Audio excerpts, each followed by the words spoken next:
Believe it or not, folks, we have even more breaking news. It's just a big afternoon for it. This time it's on General Motors and its deal with Nikola. Phil LeBeau, all over that story. He's on the fast line right now with the details there. What can you tell us, Phil?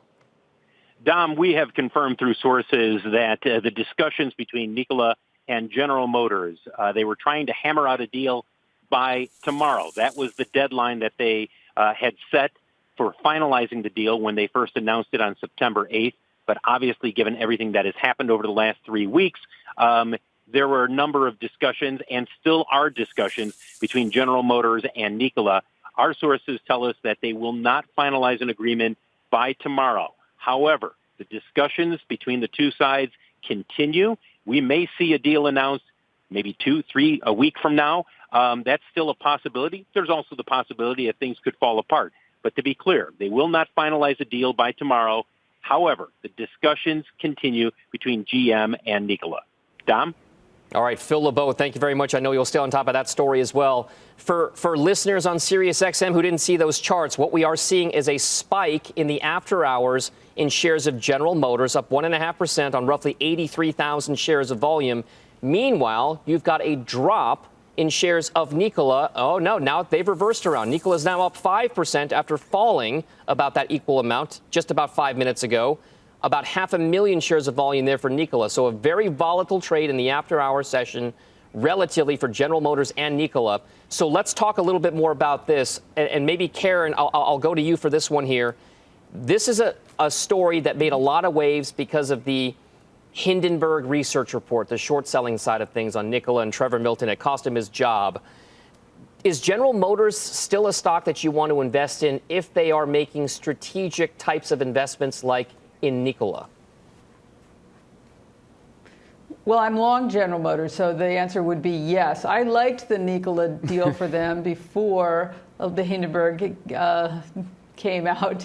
But I think that, they haven't negotiated a final deal yet. I think GM holds every single card here. So we may see a very different deal, a deal that's even better for GM than the one that they originally announced. Clearly, though, Nikola is, still, even if they do it, it's a bit of a black eye for GM in that their due diligence couldn't possibly have been, have unearthed everything in the Hindenburg report. But I think it's an interesting deal for GM.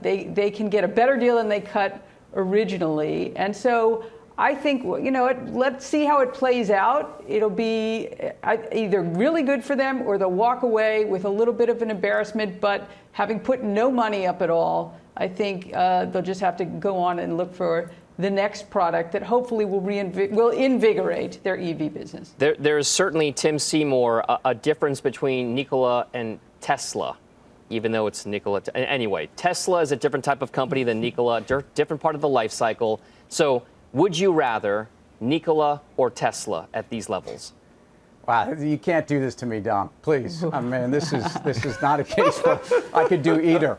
I mean, it's a case where they are apples and oranges. There's some commonality, and both of these stories are long on promises, and in some cases, I think lacking a lot of detail.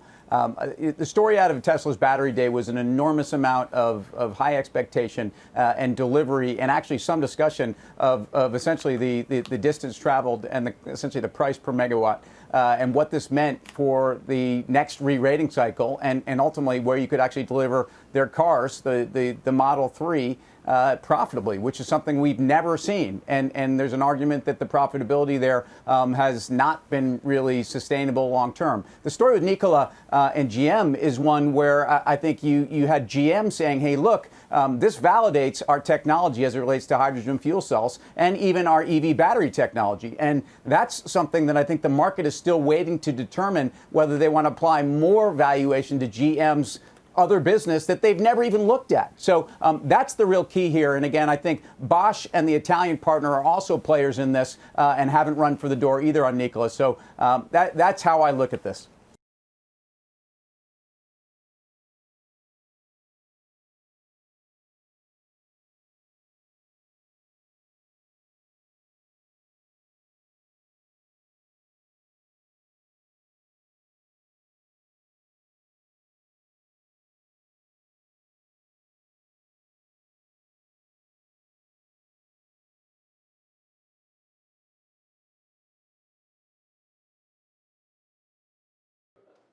Shepard Smith here. Thanks for watching CNBC on YouTube.